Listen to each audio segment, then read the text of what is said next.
Идет мотор, да? Александр Григорьевич, ну, нас, конечно же, интересуют моменты вашего личного общения с Ельциным. Расскажите, пожалуйста, когда вы в первый раз познакомились и какое он произвел на вас впечатление? Я уже говорил об этом. Первая наша встреча, первое знакомство. На эту встречу очень сильный отпечаток отложила позиция самого Ельцина, его позиция во время первых президентских выборов в Беларуси. Понятно, что Россия поддерживала другого человека. Естественно, Россия – это Ельцин тогда.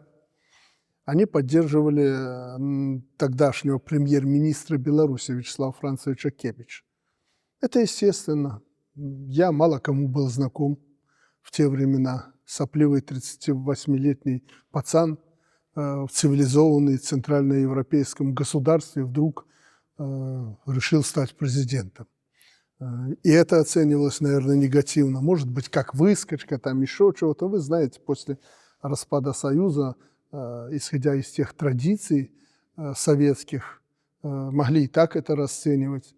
Я не буду вдаваться в подробности там, личного характера, почему я ввязался в эту драку.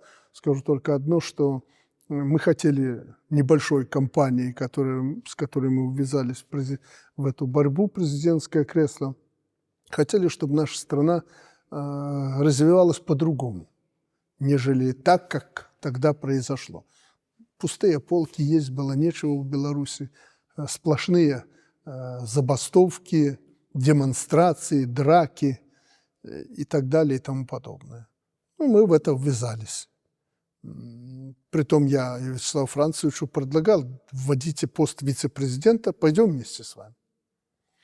Ну, он вроде согласился, но его компания, команда его не поддержала. Он человек был подверженный влиянию, очень сильно подверженный. Он с моим предложением не согласился. Вот я выступил в качестве альтернативного кандидата от оппозиции, конструктивной оппозиции, не националистической. Там были свои кандидаты в президенты. Я был коммунистом, членом партии. И, естественно, Борис Николаевич поддерживал тогдашнего премьер-министра Кебича. Он в отношении России придерживался той же позиции, что и я. Он твердо верил, что должен быть союз Беларуси и России, мы должны вместе развиваться. Ну, только были разговоры, наверное, дел не было, и, наверное, и не было бы потом. Но, тем не менее, Ельцин его поддерживал, они встречались, и даже в канун голосования, я помню эту встречу, Ельцин, Кебич и чуть не прямая трансляция, они немножко там выпили перед этим, поужинали. Я не говорю, что там пьяный, и не в том контексте, что вот Ельцин пьяница, как многие говорят, глупость это все.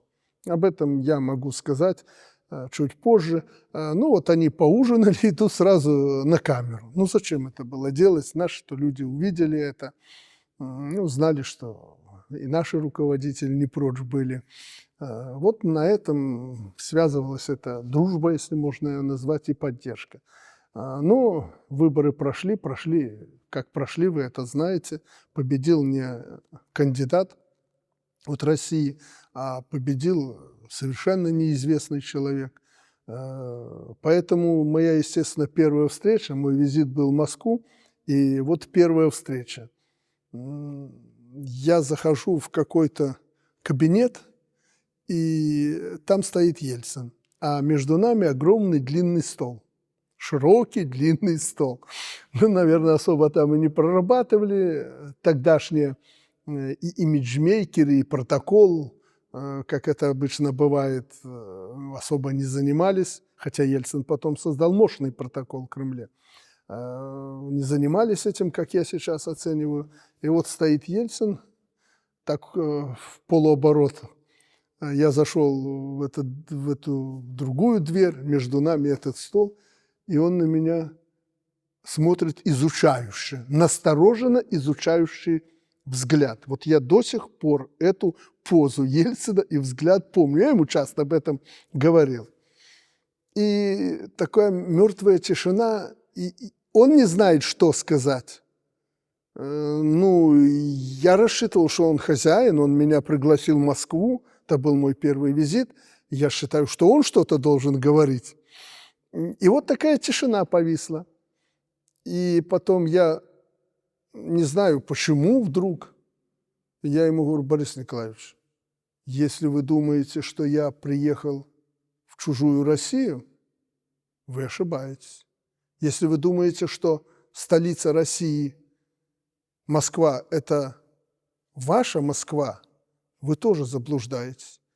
Это и моя Россия, это и моя Москва, потому что вчера она была столицей и моего государства. И не я виной тому, что мы сегодня встречаемся как президенты. Вот почти дословно разговор при нашей первой встрече. И что он ответил на это? Ну, естественно, во-первых, он расслабился. Он видел, ну, обо мне много писали, что я там, я же говорю, и выскочка, и такой, и сякой, и вообще не отесанный, разнузданный. Ну, и пугала всех моя политика в отношении коррупционеров, что я там, ну, чуть ли не какой-то Сталин и так далее. И, конечно, ему вот эту информацию подбрасывали, предложили, представили, что могли собрать. И у него была настороженность в отношении, каким же путем пойдет Беларусь с этим президентом. Ну, а президента-то не знал, потому он очень был напряжен в связи с этим и насторожен. Потом он мне об этом говорил. Я, говорит, не знал тебя вообще и не знал, как вести разговор и диалог. Но когда я ему об этом сказал, он как-то расслабился. Но даже не слова на него подействовали. Особенность Ельцина была в том, он обладал звериным чувством. Понимаете, он человека чувствовал прежде всего, а потом верил в слова. Если это совпадало, все. Он знал человека, если это ему соответствовало его пониманию, ты его друг навсегда. Поэтому он, наверное, почувствовал, что я искренне это сказал, и я искренний человек. И он не обманулся, об этом он мне часто говорил. Да, я не ошибся, мое первое впечатление о тебе, оно осталось на время всей нашей работы. То есть он расслабился, ну, естественно, потом мы сели за стол, и начался разговор. Это был 1 на 1.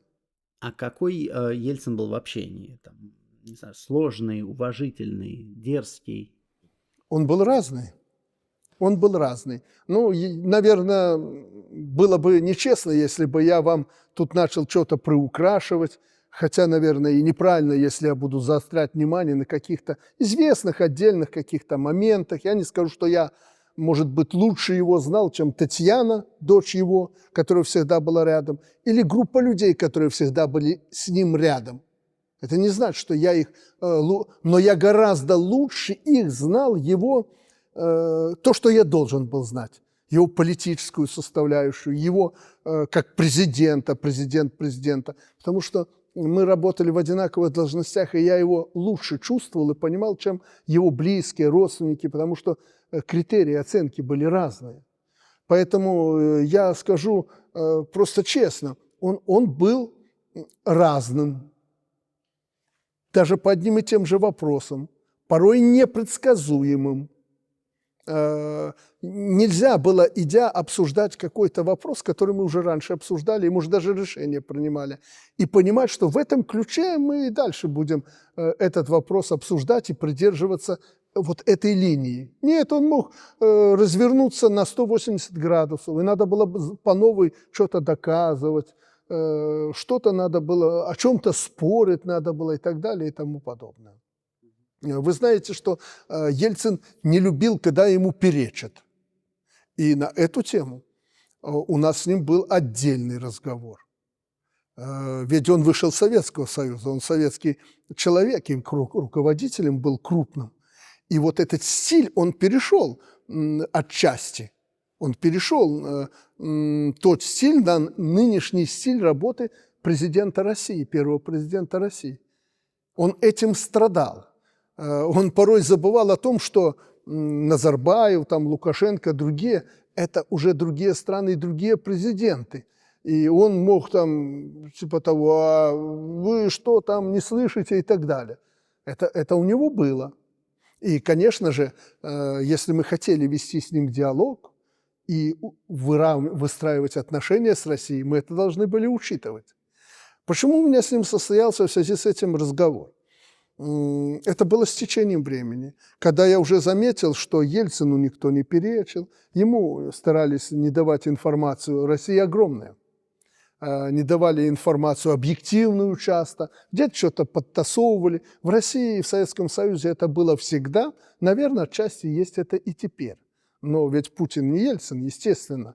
Но тем не менее, страна большая, и собирают информацию, вот ее преподносят. Ясно, те, кто преподносит, свой отпечаток на этом оставляют. У Бориса Николаевича это было. Он пользовался этой информацией, не вникая порой сам глубоко в эти процессы, доверяя своим людям. И все, я заметил, это шло, ну, как-то, знаете, чего изволить. И мы как-то сели отдельно, когда встретились спустя время. Должен вам сказать, что я ему благодарен за доверие. Мало кто его называл на «ты». Мы с ним всегда были на «ты». Но поскольку у нас возраст разный был, я как-то часто не мог ему вот так сразу приехали, ты, давай, Борис, давай это. Или я говорю, Борис Николаевич, давай. Я Борисом его не называл, все равно по имени-отчеству. Но его была реакция такая: ну что ты опять меня на «вы» и на «вы»? Ну мы же с тобой договорились, Саша, ну давай. Понимаете, у него с течением времени ко мне было какое-то сыновнее отношение. У меня отца не было никогда, поэтому я считал, что у нас очень близкие были отношения. Он даже мне иногда там, знаете, по-свойски что-то там буркнет, скажет. И это вошло в привычку, я это нормально воспринимал. Вот как не то, что младший брат, а как сын его. И когда он мне сказал, он потребовал, он не сказал, он потребовал: мы с тобой самые близкие люди, давай на «ты». Я говорю: Борис Николаевич, да. Мы ужинали тогда. Борис Николаевич, я говорю, я так не могу, у нас, во-первых, разница в возрасте, вы такой, что-то добавил, говорю, такой известный, такой человек, такая величина, но я не могу так. Я тебя прошу. Вот с того времени потихоньку я уже контролировал себя, чтобы не назвать его на «вы» в разговоре, один на один, когда мы при людях, он на «вы», я на «вы». А вот когда один на один мы часто оставались для беседы, там, ужин, еще что-то, я у него дома, он ко мне приезжал домой, только на «ты». И контролировал себя, чтобы я не сказал «вы», потому что он обиженно на это реагировал. Вот это тоже особенность его характера. И вот я возвращаюсь к тому, что я сказал, у нас спустя времени произошел разговор. И я ему говорю: знаешь, Борис Николаевич, я замечаю, что слишком много уж тебе пытаются польстить, как-то подладить, там какой-то вопрос. Вот я это вижу. Я это вижу. Я говорю: хорошо, что вы видите, но я хочу сказать о себе.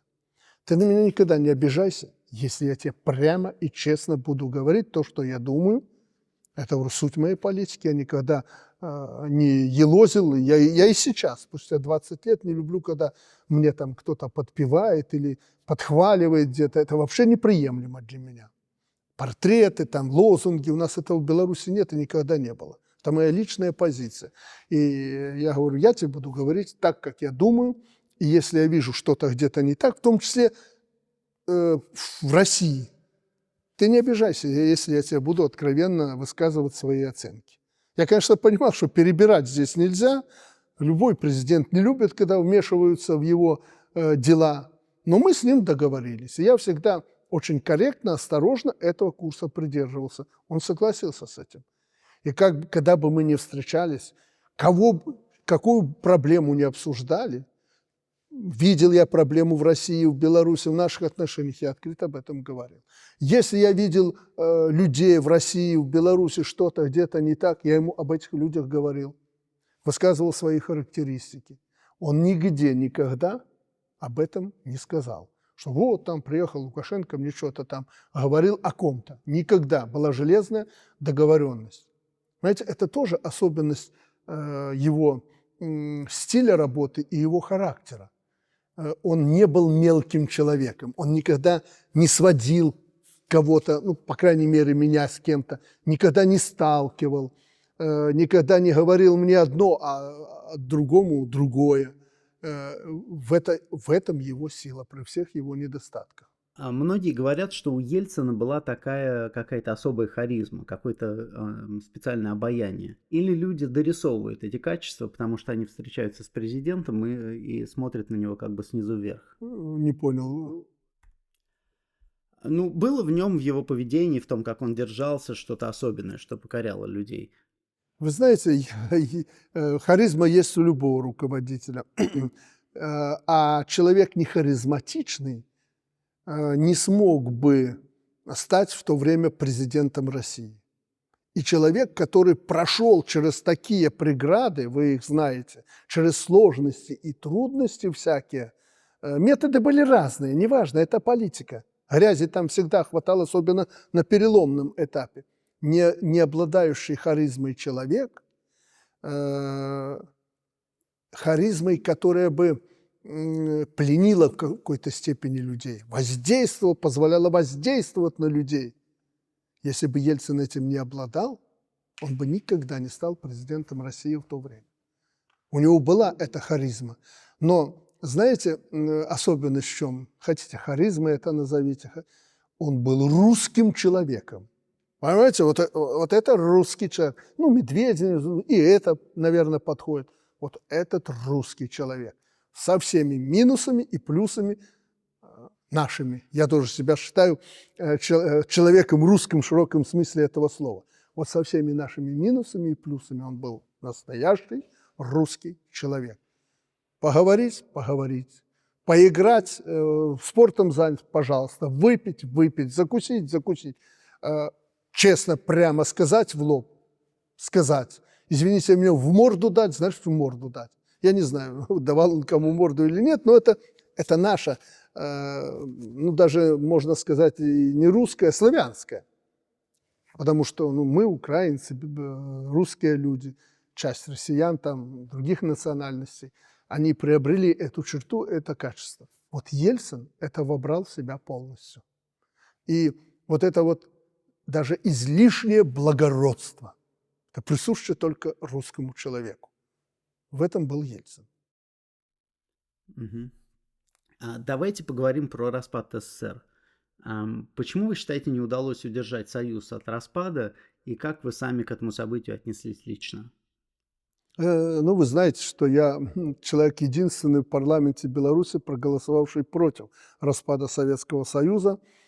Не потому, что я знал все нюансы. Я видел, что это делалось неправильно, нечестно, в нарушении Конституции. И, в общем-то, я и сейчас таким остался, я человек интернациональный. И при всех недостатках я любил свою страну, Советский Союз.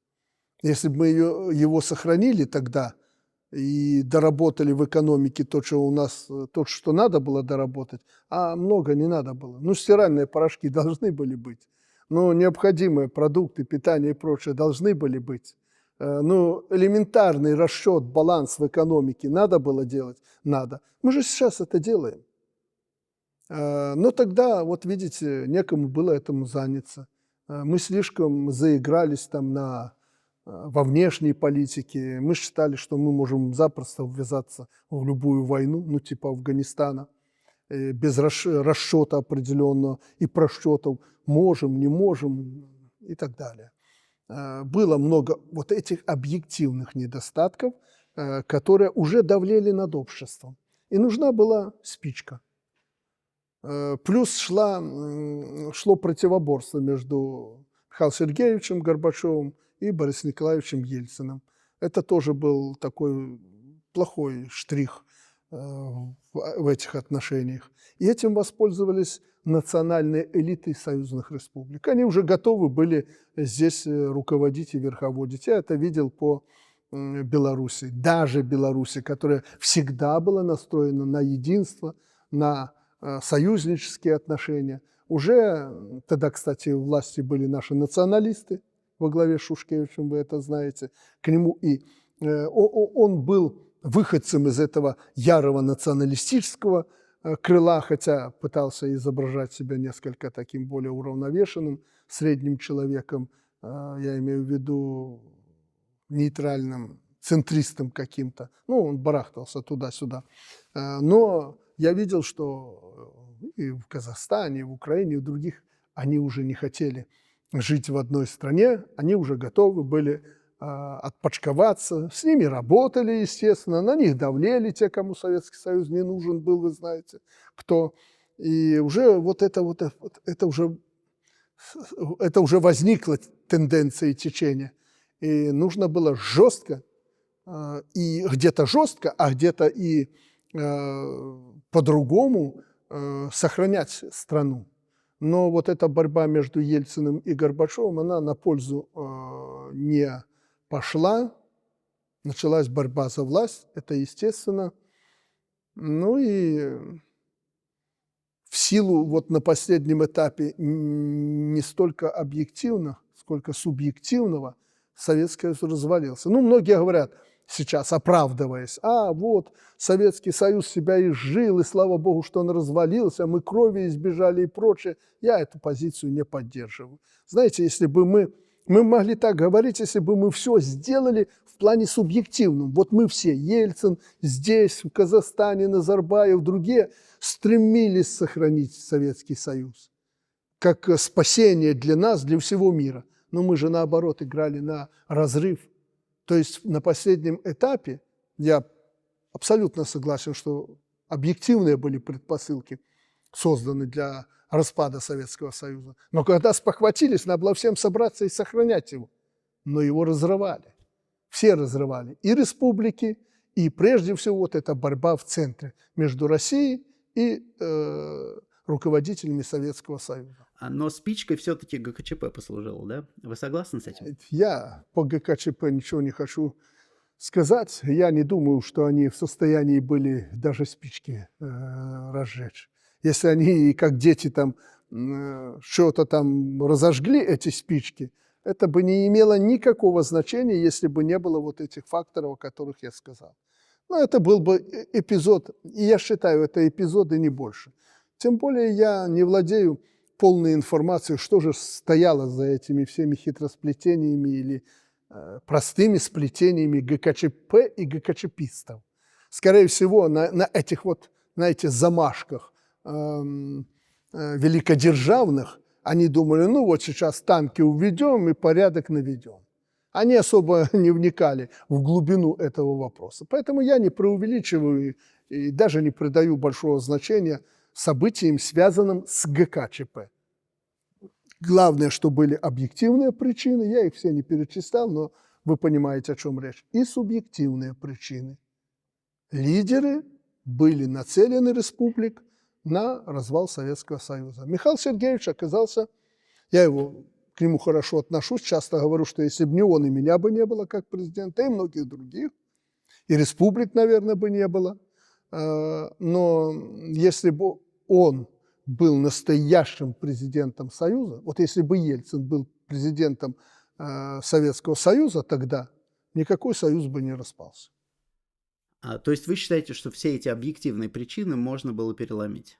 Абсолютно. Это нам, я смотрю уже с позиции сегодняшнего дня. Ну, стиральные порошки у нас есть, зубные щетки, зубная паста есть, кусок колбасы, хлеб, и не просто кусок хлеба, а чтобы человек мог поесть и не бросаться туда-сюда.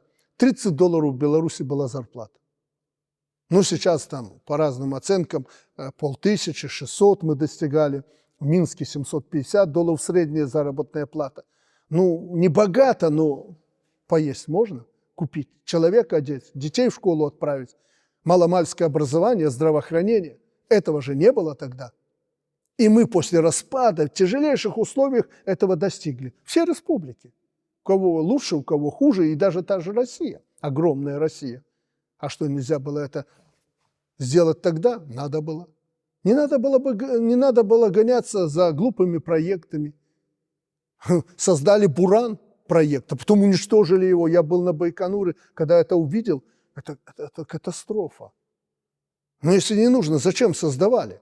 А это же огромные деньги, это миллиарды долларов. А за эти миллиарды можно было в течение года построить любое предприятие. Надо нам был автомобиль, похожий на Запад. Мы купили технологии и сделали «Жигули». Буквально за несколько лет. Но остальные вопросы, что мы не могли решить? И людей злило то. Почему я мыло и порошки должна по талонам покупать и еще с каким-то жуликом взятки давать? Поэтому, я несколько утрирую, но ведь из этого была соткана наша вся действительность последних времен Советского Союза. Это мы могли решить? Могли. Но надо было этим заниматься. И Михаилу Сергеевичу надо было не 500 дней с Явлинским обсуждать. Я был втянут в эту полемику, за что меня Явлинский до сих пор, наверное, не любит. С меня началось то, что я обычный человек, придя из Беларуси, тогда Горбачев меня пригласил и попросил дать оценку. Я сказал: вы что, с ума сошли? Каких 500 дней? Огромная страна, за 500 дней вы что-то хотите сделать? Да это не жизненная программа. И Горбачев, когда я выступил, обычный от земли человек, согласился с этим и поручил там Аганбегяну, еще кому-то доработать, Рыжкову. Мы и дружны с тех пор оказались с Михаилом Ильичем Рыжковым, премьером Советского Союза. Я обычный 35-летний пацан. Меня знал не только Михаил Иванович Рыжков, но и Горбачев тогда. Вот я высказывал тогда свою позицию, что это не так, это потребует определенного времени и других подходов. А у нас на том уровне, слушайте, романтики какие-то сидели. Вот давайте сельское хозяйство, давайте землю разделим, кто хочет взять, между фермерами, и все проблемы решим. Я их уговаривал: не делайте этого. Если мы землю разделим, кому, говорю, будем делить? Кому эта земля нужна? Кто ее возьмет? У нас, говорю, председателей колхозов тогда, директоров хозяйств невозможно было подобрать на месте классных, которые бы могли работать и заниматься нормально, тем более на рыночные условия переходили, свободу получили. А вы хотите фермеров этих создать? Так и получилось. У нас в Беларуси сегодня 3-3,5 тысячи фермеров. Вот небольшое количество. У них там какой-то небольшой процент земли. Больше никто не хочет. Хорошо, что мы крупнотоварное сохранили сельское хозяйство, так хоть сегодня есть нечего было, сейчас сами себя кормим, 7 миллиардов долларов примерно продаем продуктов питания. Так же и в промышленности было. Нет, вот занимались этими проектами, далекими от людей. А надо было видеть, есть проблема, хлеба не хватало. Ну так разберитесь, почему не хватает. Производим столько зерна, и хлеба не хватало. Значит, там что-то было не так. Одежды не хватало. Слушайте, мы мир весь могли одеть. Беларусь сегодня в кризисные времена, если нужно, может полностью одеть всю Россию. И это теми предприятиями, которые когда-то были. Накормить, напоить, все у нас было. У нас развалилась система. Никто ни за что не отвечал. Все ходили и делали вид, что проскочим, как это было всегда. Не проскочили. А как вы тогда воспринимали Ельцина, вот в это время, в 91 году? Как популиста или как человека, который, в отличие от Горбачева, был готов к реальным переменам? По-разному. Вы знаете, я тогда это видел по телевизору, все эти съезды. Я видел... Я не одобрял той политики, чисто эмоционально, наверное, как и все в России. Это ошибка была советского руководства и Горбачева, когда в открытую на него там нападали.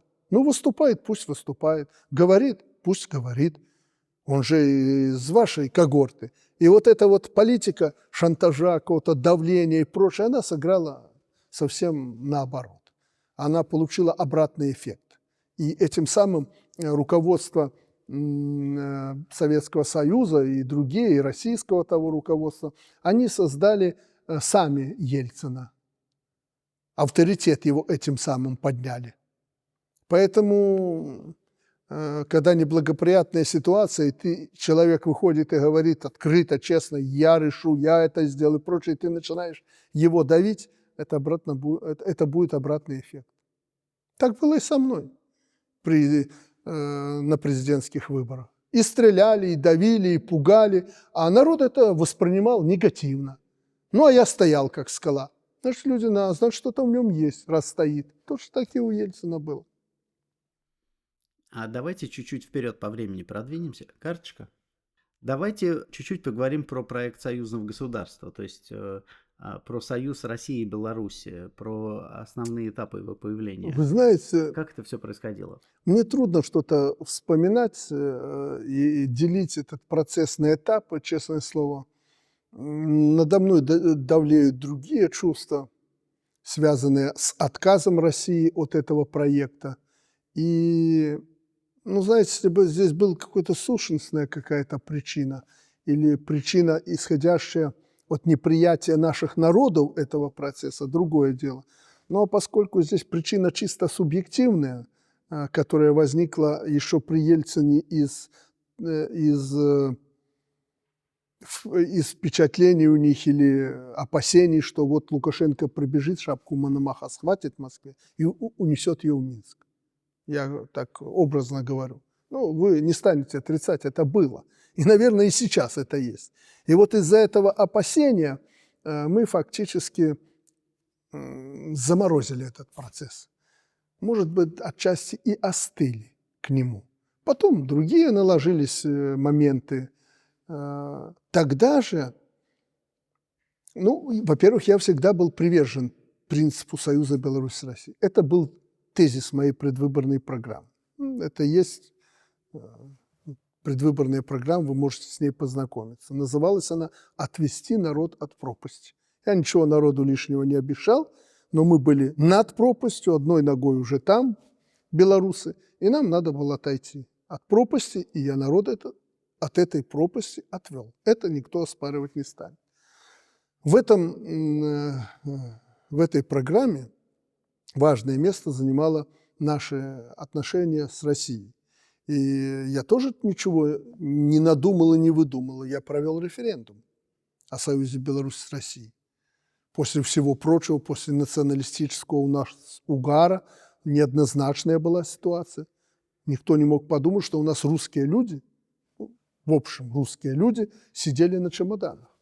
Я всегда националистов своих спрашивал, даже став президентом, когда они меня критиковали, а по какому принципу вы будете разбирать, у него русская кровь или какая там польская, еврейская, украинская и так далее. Это целый конгломерат, смесь Беларусь. Это смесь. Часто говорю, мы почему интернациональны?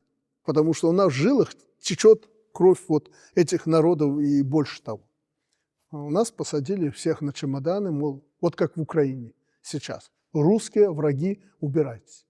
И мне это стоило много сил, чтобы эту тенденцию переломить. Простой народ убеждали так, мы их всегда кормили. Действительно, с Беларуси вывозили продукты, все для того, чтобы не столько, может быть, мы обеспечивали Москву и Питер, не столько, чтобы обеспечить Россию, сколько из-за границ ушло. Мы ж весь мир почти кормили, одевали и танки поставляли. Поэтому такая тенденция была, что белорусы работают, и в то же время голодные. Есть нечего, одеть нечего. Вот взяли этот тезис и начали простому народу подбрасывать. Мы должны быть независимы, не надо нам эта Россия, мы все время ее там кормим, там, и так далее и тому подобное. Элите преподносили другой тезис. Мы должны сами тут, нам никто не нужен, будем развиваться сами. То есть на разные слои населения был свой лозунг.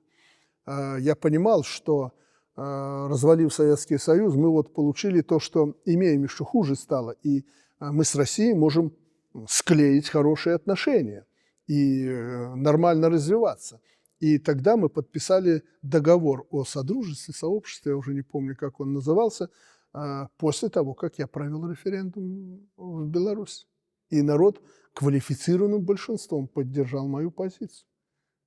2/3 населения выступили. Я просил людей, поддержите. И у меня были итоги референдума. Я мог спокойно в этом направлении действовать. И я предложил Борису Николаевичу, первое, вы говорите об этапах, давайте снимем границы. Он и Черномырдин приехали с визитом к нам в Беларусь. Интенсивно шли переговоры. У нас здесь драка шла наверху Конституция же была старая еще, где президента избрали, а полномочий фактически нет. Страну надо выстраивать. Парламент бьет по рукам, невозможно ничего сделать. Конечно, Россия старалась, чтобы у нас было все стабильно. И вот в очередной приезд Ельцина, Черномырдина, я им предложил: слушайте, ну народу нужны какие-то сигналы.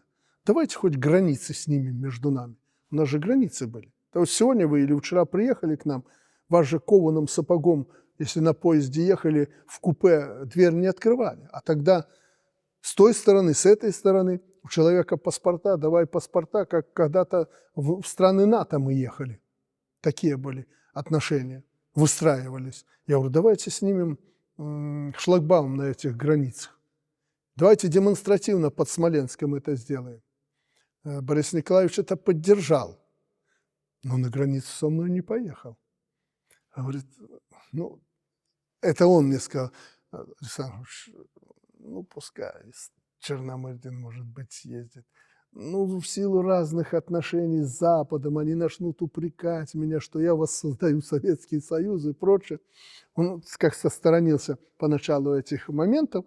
Я говорю, ну ладно, в конце концов, не важно, кто поедет, важно, чтобы мы эту границу сняли. Ну и кадры эти есть, вы можете их найти, где мы с Виктором Степановичем, царство ему небесное, снимаем под Смоленском эти границы, условно этот шлагбаум убираем.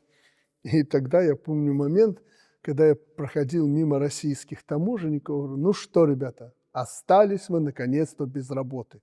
Они это так настороженно восприняли. И я спустя годы только понял, почему они так настороженно, чиновники и таможенники, это восприняли. Знаете почему? Да действительно не только работы лишились, но и какого-то, наверное, куска. И вот с этого все начиналось. Мы подписали договор о сообществе, потом мы уже заявили об этом. Нам нужно было показать пример, что надо интегрироваться, надо идти к единству этому. Уже и обратной дороги не было.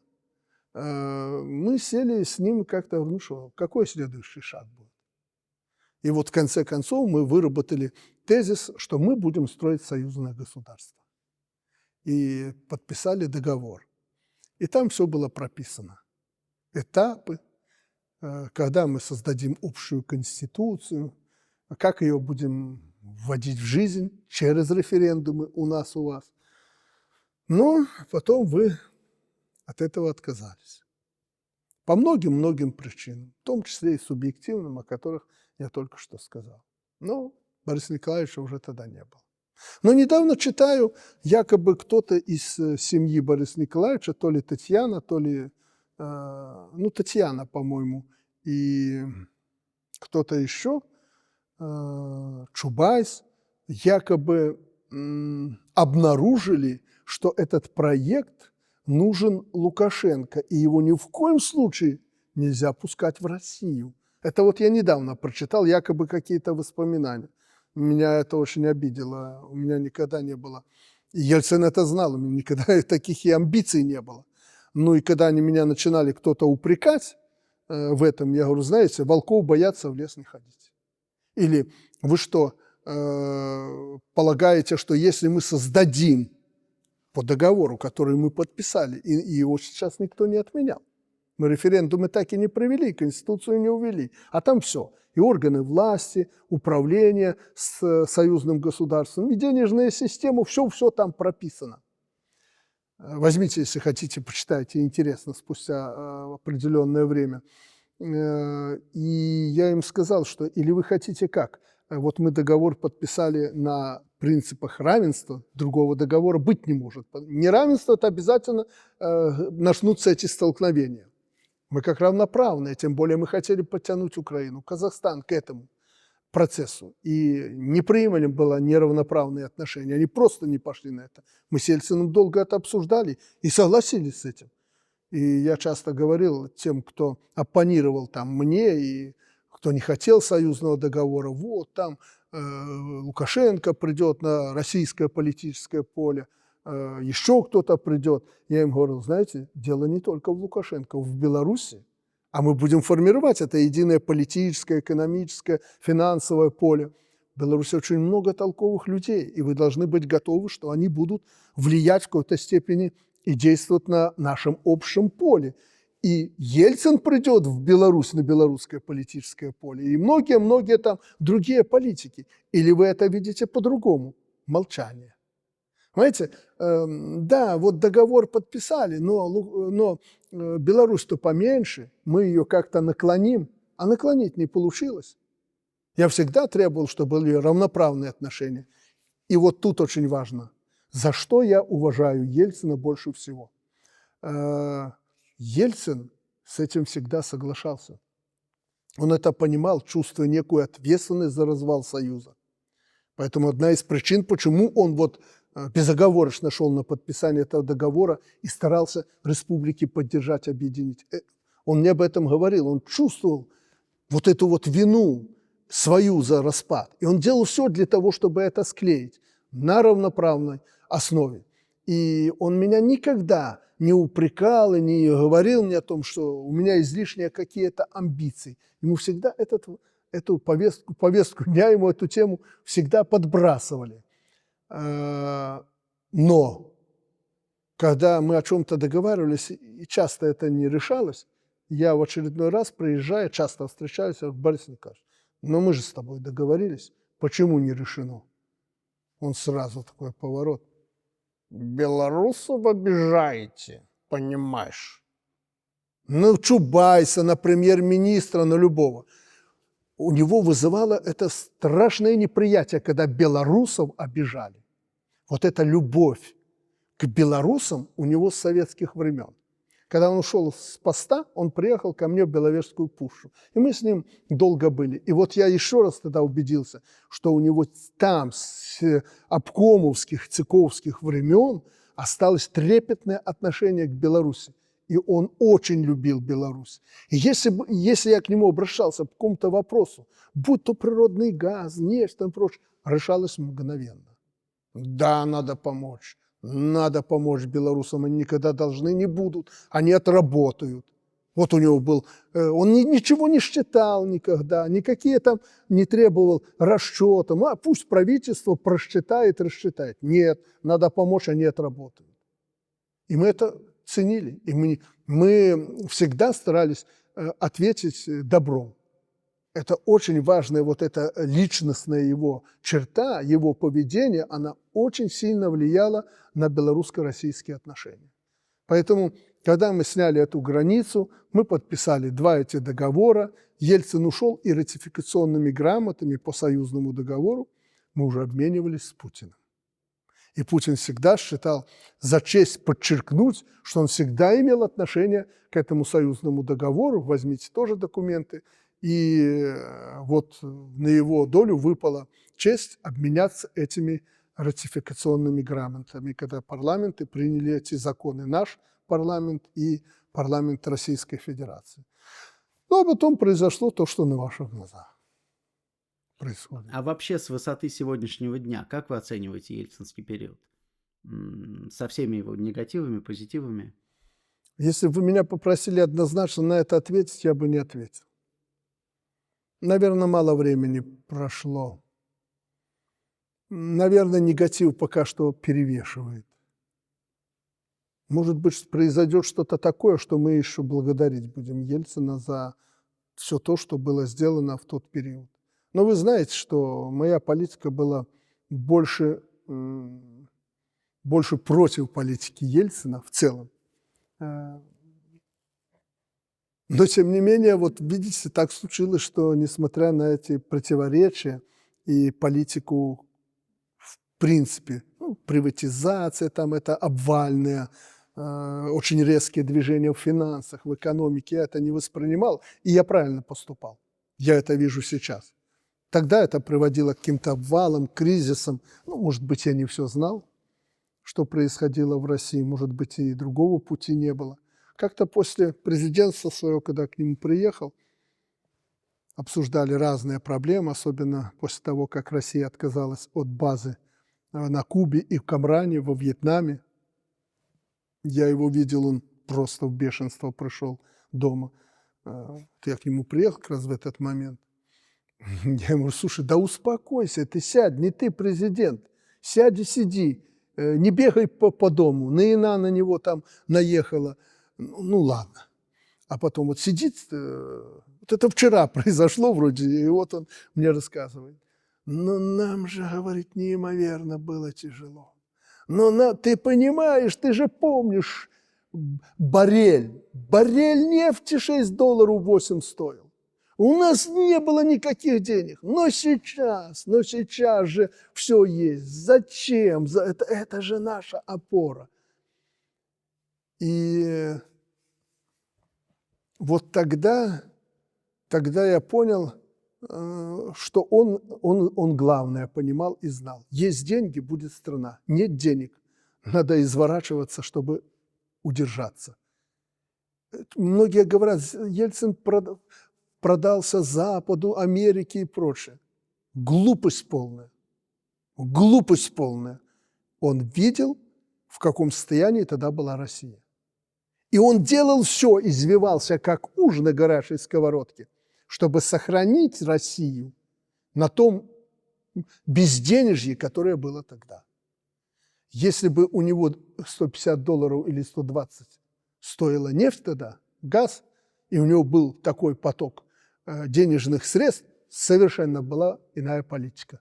Совершенно. Ни под кого. Он прогибался потому, что иного тогда было не дано. Раздавили, растоптали. Он показывал этому миру, который развалил наш Советский Союз и который чуть ли не верхом уже сидел на нас, прежде всего на России. Он показывал всему миру: мы такие, как вы. Почему вы против нас воюете? Почему вы должны против нас настраиваться? И он весь мир, по-моему, убедил в том, что Россия – это демократичная страна, как в понимании западном, свободная страна. Он и старался этим путем идти. Старался, он не был таким. Он был продуктом своего времени, но пытался себя переломить, и в силу того, что иного, подчеркиваю, не дано было тогда в нищей России на постсоветском пространстве, в силу этого он пытался вот таким образом играть. Хотя, знаете, иногда переигрывал, иногда там, все, знаете, ему рюмку готовы были подсунуть. Сами там смудрить и прочее, а он на виду, он мог дирижировать потом оркестром, и где-то что-то сказать смешное, и перемудрить, как обычный русский человек. Это детали. Давайте не будем на этом концентрировать внимание. Главное было это сохранить то, что ему досталось, за что он боролся. Россию и свою ответственность за постсоветское пространство. И он изворачивался, как только мог. А есть у нас еще 5 минут? Да, пожалуйста. У нас в музее будет такое пространство, которое называется «Зал Свобода», где многие известные люди, президенты разных стран в том числе, рассказывают о том, что для них значит слово «свобода», что для них значит демократия. Александр Григорьевич, что для вас такое свобода и демократия? Не претендую на то, чтобы ответить как-то оригинально на этот вопрос. Я не знаю, что такое свобода и демократия, кроме того, что, дословно, демократия – это власть народа. Как народ должен осуществлять власть? Он должен избирать эту власть. Он должен как-то влиять на эту власть, но не переступить грань. Должна быть дисциплина, безопасность, стабильность в обществе. Сейчас об этом проще говорить. Тогда демократия, это все можно. Это говори, что хочу.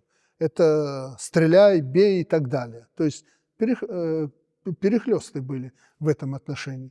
Демократия – это власть народа. Избирай президента, избирай другие органы власти, но после выборов должны работать системно, системы должны работать, должен быть порядок в обществе. Где не так? В демократичной Германии, в Америке, да еще как. Поэтому я демократию понимаю так. Что касается свободы, вы знаете, идут группа людей рядом. Я нечаянно повернулся или влево наклонился, зацепил вас левым плечом. Все, моя свобода этим ограничена. Там уже ваша свобода. Я образно рассуждаю. Право зацепил справа человека, группу людей. Там уже их свобода. То есть свобода, она в какой-то степени в жизни на практике ограничена другими свободами или свободами других людей. И еще мы часто в советские времена определяли свободу как осознанную необходимость. Вот если ты осознал, что вот это необходимо для тебя, и ты в этом ключе действуешь, это и есть свобода. Она ничего не имеет общего с вседозволенностью. Что хочу, то и ворочу. Что хочу, то и говорю. Ну, вот, допустим, часто страдают этим средства массовой информации. Вот мы независимые, мы четвертая власть. Я им всегда говорю, да, ребята, вы власть, но вы четвертая. Не первая, не вторая, не третья. Вы четвертая. Поэтому надо знать в этом плане свое место. Это очень опасно, если ты забываешь эти грани и границы. Поэтому, да, будьте свободны, но несите ответственность за это, за то, что вы говорите. У вас страшное в руках оружие. Мы видим сейчас это. Камера, экран, ручка, страницы, газет, журналов. Вы владеете умами людей, формируете эти умы, если уж на то пошло. Несите за это ответственность. То есть это не имеет ничего общего с этой вседозволенностью, когда мы часто перегибаем. Нам это подбрасывают часто со стороны и даже начинают закручивать и давить. Больше нас, меньше России. Потому что Россия посильнее, а мы это испили до дна. И что вы думаете, там такая свобода? Нет. А там, где такая, там террор, там драка, там борьба, там голубятня, там это голубые, гомосексуалисты и прочее. Ну, ради бога, я не хочу эту тему трогать, я не против, дело каждого. Но рожать кто детей будет? Простой вот такой земной вопрос. Поэтому в свободу в эту играть нельзя. Свобода – это то, что нужно для человека, чтобы и богатство общества, и его личное прибавлялось. Но я опять же, вот отвечая на этот вопрос, я, наверное, абсолютно не оригинален, и, возможно, меня просто раскритиковать можно за этот тезис. Я не задумываюсь о том, вот демократия, икона, вот свобода, вот эта икона. То, что выгодно обществу и человеку, то и хорошо. Мы слишком рано схватились, не понимая, что такое свобода и демократия, и много от этого потеряли. Даже в сравнении с тем же Китаем, вот мы вместе с Путиным там были, приехали оттуда, я скажу, что мы очень потеряли много. Они и демократичные, более демократичные, чем мы, и россияне, как в мире признано, и более свободные, потому что они достигли очень многого. Когда я посмотрел на их парад, 85% новой китайской техники, признаны военной во всем мире. Они это никогда не показывали и этим не хвастались. Но когда они вывалили, все ахнули. И мы, и россияне, и, наверное, американцы тоже. Последний вопрос. Ельцин родился в деревне, был строителем, стал секретарем обкома, и несмотря на вот этот такой совсем советский бэкграунд, он каким-то образом стал паровозом экономических и политических реформ. То есть вы говорили о том, что он принес с собой в президентство советские черты, методы советского управления, но с другой стороны он сумел найти общий язык с молодыми экономистами, с Гайдаром и так далее. Каким образом он нашел в себе силы понять, что нужно двигаться вот этим новым путем? Он никаких сил не искал в себе и не находил, он просто не мешал этим людям, которые ему предложили модель, они обсудили, что вот надо так, так, так. Прав был Ельцин в те времена, идя этим путем и поддерживая, или не прав, я об этом сейчас не говорю. У меня есть на сей счет свое мнение, но он был убежден, что для России этот путь приемлем. Возможно, я не стану оспаривать. Можно о методах спорить. Не должно быть обвала было, надо было думать, как приватизировать, как делить, как раздавать. Но в целом он избрал вот этот путь. более свободной рыночной экономики, не плановой экономики. Но и от планов не надо было отказываться, балансов не надо было отказываться. Возьмите любую страну США, Япония, там сотни балансов составляют до сих пор, планируют.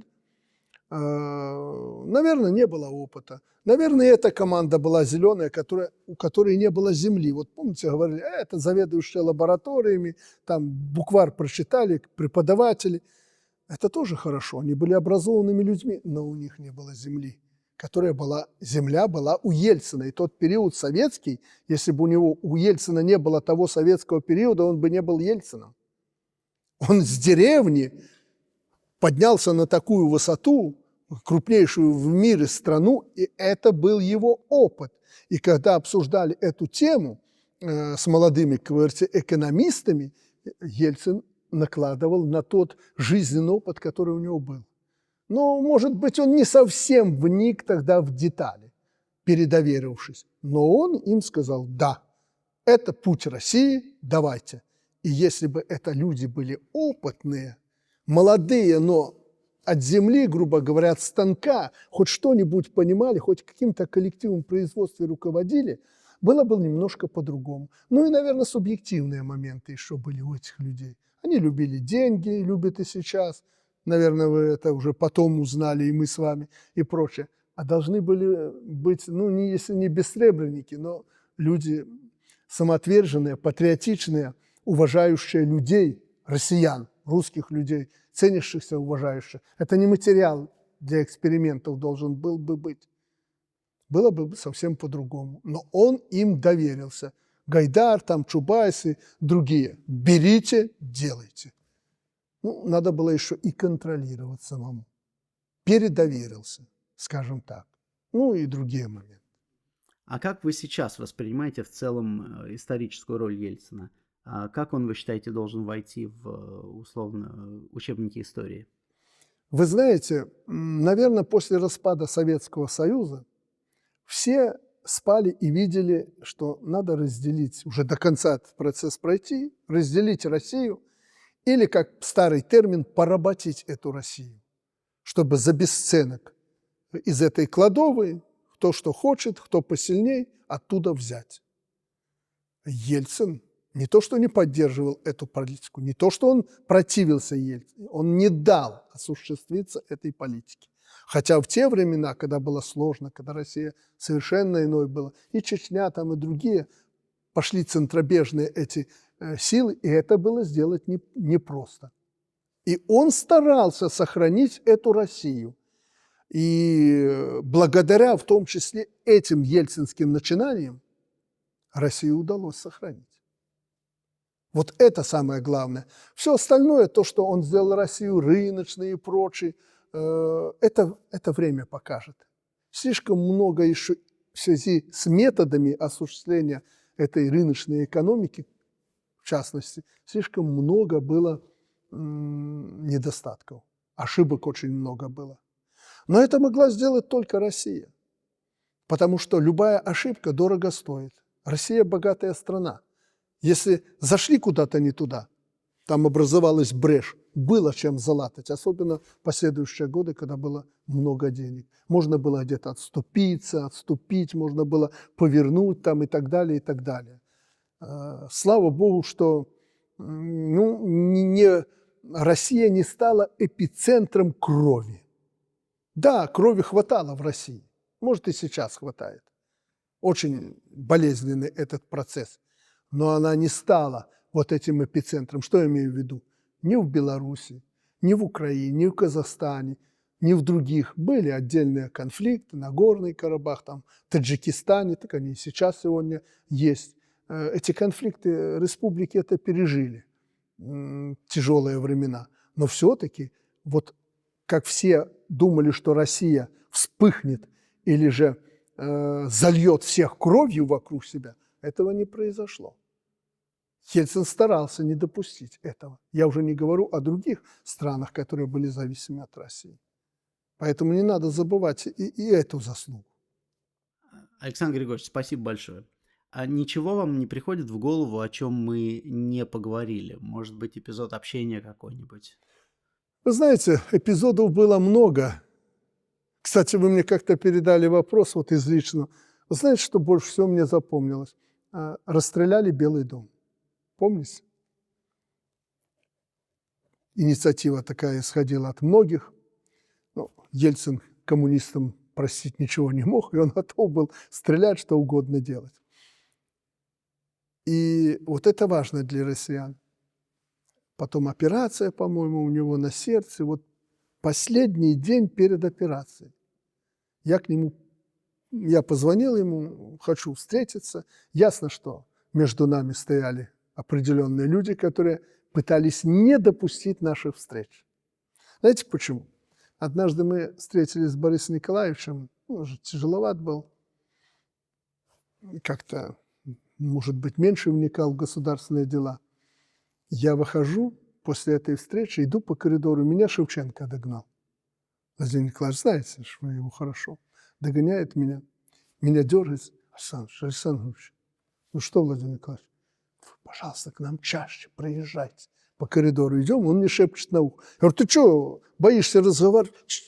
Я это только вам могу сказать. Я говорю, я остановился. А в чем дело? Когда вы приезжаете, он 3-4 месяца как на крыльях летает.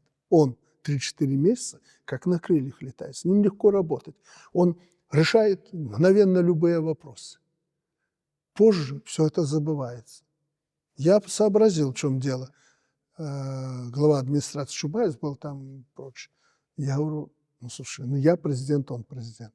Ну как я возьму, вот сяду в поезд или в самолет и прилечу? Это же, ты же видишь, ты же протокол ведешь, целая церемония, вопросы там на уровне посольства и прочее. Мы это решим. У нас хватает людей, которые доведут до Бориса Николаевича, он будет инициатором, только вы не отказываетесь. Вы чаще к нам приезжайте. Знаете, вот мне это навсегда запомнится. Я был рад, что вот мое определенное воздействие на Ельцина, он меня за сына считал, имело место. Но когда я уезжал, его пытались в эту пучину, начиная от Березовского, царство ему небесное, он мне об этом рассказывал позже уже, перед своей смертью. Это правда. И другие, они пытались Ельцина держать в руках, используя его слабые моменты, и как-то, понимаете, погрузить в то, мы будем управлять, ты тут вот у нас идол, икона, а мы тут управлять будем. И делали все, чтобы управлять. Вы знаете, какие вокруг него были люди? И вот Шевченко, я считаю, это честнейший человек, пусть он не занимал этих постов, он близкий к Ельцину, он мне об этом сказал. Я до сих пор помню. И вот перед операцией, по-моему, за сутки, как бы ни противились, меня с ним соединили, он в палате был, я говорю, я хочу с тобой встретиться.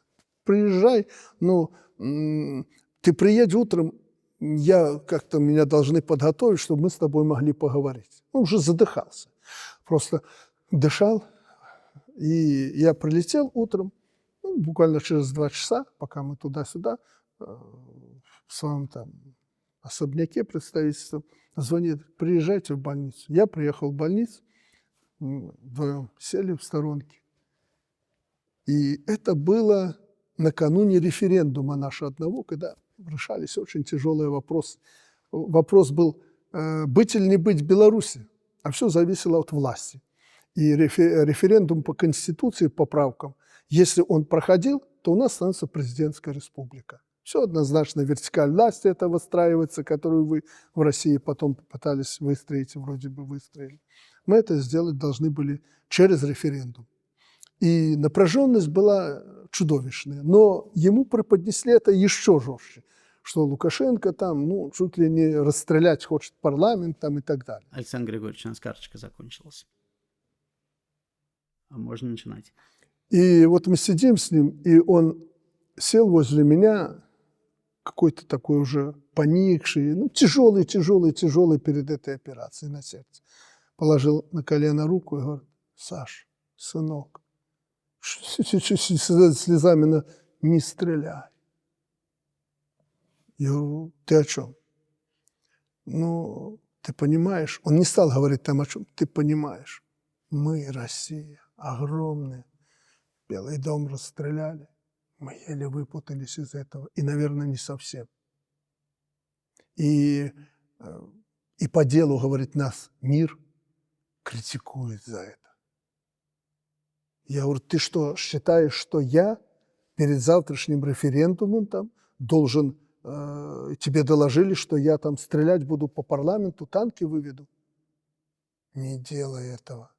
Его убедили железно, что я это буду делать. В мыслях такого не было. Я говорю, Борис Николаевич, дорогой мой, я тебе клянусь, даже если бы ты мне это не сказал, даже если бы там что-то обвалилось, я бы этого не сделал, потому что наше общество это не примет. Особенно после того, как это произошло в России. Уже это вызвало негатив не только в российском обществе, но у нас это вообще воспринимается крайне негативно. Поэтому, если ты хочешь выстрелить в Беларуси в парламент, это, считай, ты выстрелил себе в висок. Он так вот сказал. Да. То есть он подумал, что его неправильно проинформировали. Я говорю, тебе клянусь. Просто информаторы у тебя не те. У нас никогда этого замысла не было. Мы проведем референдум, мы честно скажем людям, чего мы хотим, и мы выстроим наши отношения, создадим президентскую республику, так как примерно сейчас в России. Хорошо. Если ты это так планируешь, я тебя поддерживаю. Вот это как первая встреча. Вот этот разговор с человеком, который завтра ложился на операционный стол, вот у меня с ним она состояла. То есть вы считаете, что... Яркий эпизод. Вы считаете, что он сожалел, да, о том, что о 93-м годе? Он сожалел. И он мне вот так, я вам почти дословно это сказал. А вы делаете выводы, сожалел. Я считаю, что сожалел. У вас же была похожая ситуация, у вас тоже было противостояние с парламентом? Очень сильно, абсолютно почти похожая была ситуация. Но мне люди верили, я знал, они шли за мной, просто не за кем уже было тогда идти. Аховая была ситуация в стране, и я знал, что мне не надо никакая стрельба. Мне надо спокойно пройти этот этап. И у меня не было аллергии, там, хоть я и военный человек, много служил в армии, знал, что такое оружие, у меня никогда не было желания взяться за оружие. Спасибо большое, было очень интересно. Не зря вы приехали. Точно не зря приехали. Но скажу вам откровенно, что хоть вы мне передали эти вопросы, я даже ничего не писал и не готовился к ним. Я не знал, что сказать по тому или иному вопросу и что вспомнить в связи с этим. Это был какой-то экспромт. Я это почему говорю, что если вот так вот посидеть и подумав долго, или даже не подумав не придешь к каким-то воспоминаниям, а вот в таком диалоге в разговоре ты обязательно, слово вы сказали какое-то еще что-то, я за что-то уцепился, я вспоминаю это.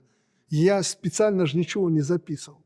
Но мне не нравится отношение к Ельцину в современной России. Я антипод Ельцина. У меня другая была совершенно политика. У нас было столько столкновений по фундаментальным вопросам. И я мог бы, знаете, сейчас тут пургу, как в России говорят, гнать такую против Ельцина. Но я этого никогда не сделаю, потому что я глубже знаю этого человека, глубже знаю его политику и те процессы, которые вокруг него происходили, и те люди, которые вокруг него тогда вертелись.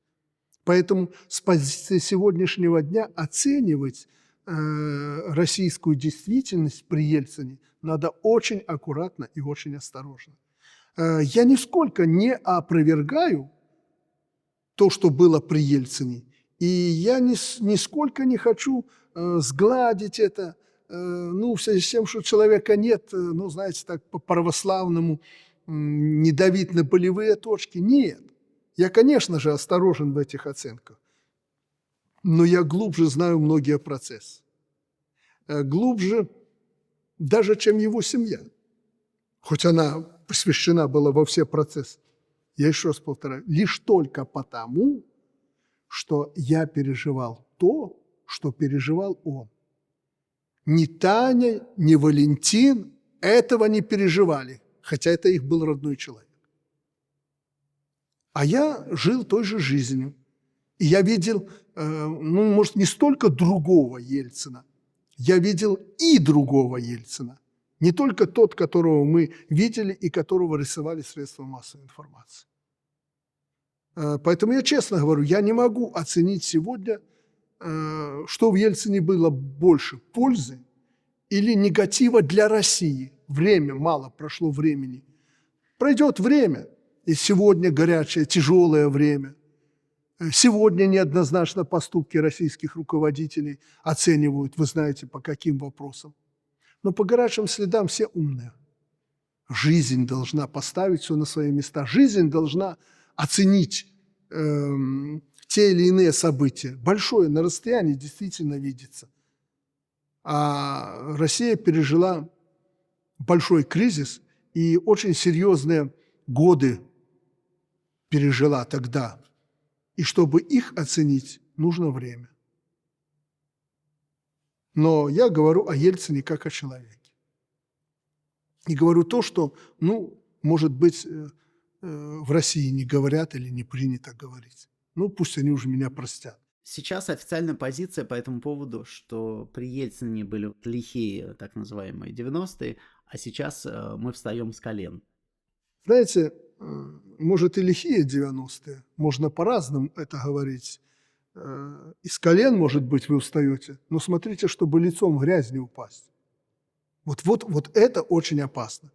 Поэтому не надо, лучше спокойно. С колен мы встаем, во весь рост мы встаем, неважно. Бывает, встанем и как ляснемся мордой, по-русски говоря, в грязь, вот это будет хуже.